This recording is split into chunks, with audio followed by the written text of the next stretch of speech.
Gayuma para bumalik ang taong nang iwan sa inyo. Gayuma sa taong bigla na lamang ito nang iwan at kahit pa kayo ay nagkahiwalay na, pwedeng-pwede mo itong pabalikin gamit lamang ang gayumang ito. Hello mga guys, kumusta kayo? Panibagong araw, panibagong video na naman tayo. And sa araw na ito ay isa na namang video ang aking ituturo sa inyo na simpleng gabay o simpleng pamamaraan na makakatulong sa atin. At bago ang lahat, gusto ko lang mag-disclaimer sa mga taong hindi naniniwala at hindi gusto ang mga kagaya nitong video. Please skip this video and maghanap kayo ng videos na gustong gusto nyo, dahil ang video na ito ay para lamang ito sa mga taong naniniwala and gusto mag-try. Sa lahat po ng mga nagko-comment dito sa aking video dito sa loob ng aking channel, mag-ingat sa lahat ng mga nagre-reply sa inyo na dinadala kayo sa kanilang WhatsApp and Imo app upang makaiwas po tayo sa scam. Ngayon po ituturo ko sa inyo paano pabalikin ang taong nang iwan sa inyo. Kung naramdaman po ninyo na sobrang mahal na mahal pa ninyo ang taong nang iwan sa inyo, or ang taong partner ninyo na nagkahiwalay kayo at gusto ninyo na pabalikin ito, gawin ninyo ito. Ito ay gagana lamang sa taong gusto niyang pabalikin ang kanyang partner. Pero kung wala ka ng gusto sa inyong partner at ayaw mo na sa kanya, huwag mo na itong gawin. Huwag mo na itong gawin para lamang pagtripan siya. Kailangan na gawin mo lamang ito dahil gusto mo na magkabalikan kayo or gusto mo na magsama kayong muli. So, ang kailangan lamang natin dito na ihanda is kailangan mo lamang dito ng bote or garapon. Pwede po. And dapat po ay may takip ito. And dapat po babasagin ito ang ating gagamitin.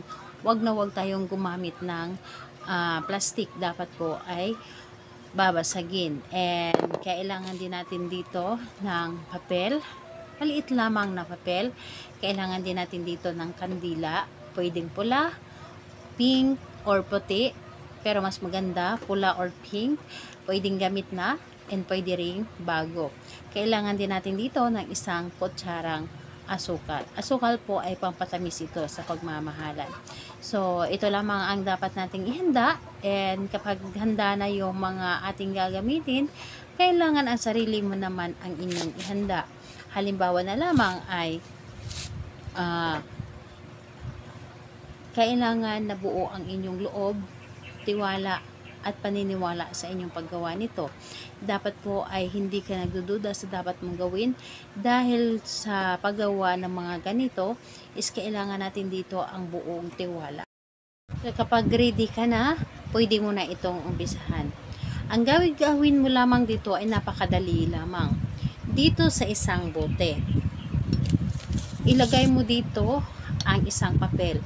Pero ang papel na ito ay iyo itong sulatan ng 3 ulit ng kanyang pangalan at apelyido. 3 ulit po. So, isulat mo dito ang kanyang pangalan at apelyido and i-roll mo lamang ito. Dapat i-roll po papunta po sa inyo. And pagkatapos nun, ilagay mo ito dito sa loob ng bote. Ilagay mo ito dito sa loob ng bote and ilagay mo din po ang isang kutsarang asukal. And kapag nailagay mo na dito ang isang kutsarang asukal, ang gagawin po ninyo, itapat mo lamang dito sa iyong baba. Halimbawa, ay ito ay iyong sasabihin, pangalan, apelyido na naisin mo na balikan ako at hindi ka magdalawang isip na makipagbalikan sa akin. Magmamakaawa ka na tanggapin kitang muli. Magmamakaawa ka na mahalin kitang muli. Magmamakaawa ka na magsama tayong muli. Ako at ako lamang ang iyong iisipin. Ako at ako lamang ang iyong babalikan. Mamahalin mo ako na higit pa sa iyong sarili. Habang buhay mo ako mamahalin at wala nang iba pa. So, sasabihin mo na dito ang lahat-lahat anuman ang gusto mong sabihin. And pagkatapos nun, sindihan mo ang inyong kandila at ito ay iyong painitan.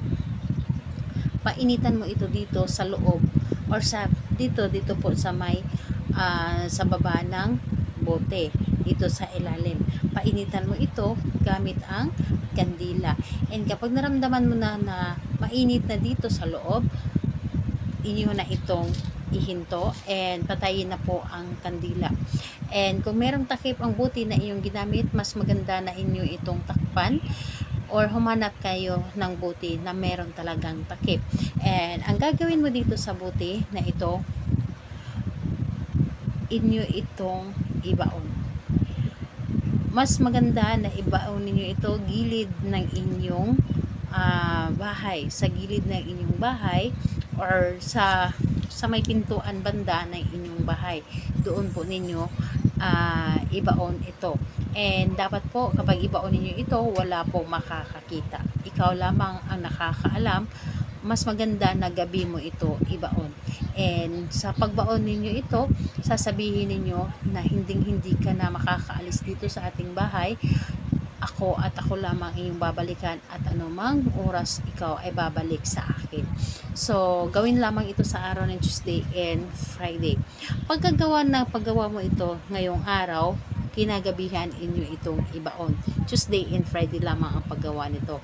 Kahit anong oras naman pwede mo itong gawin, and kahit anong oras pwede mo siyang ibaon. So, ayun po, salamat po sa inyo. Bye bye everyone. God bless us all.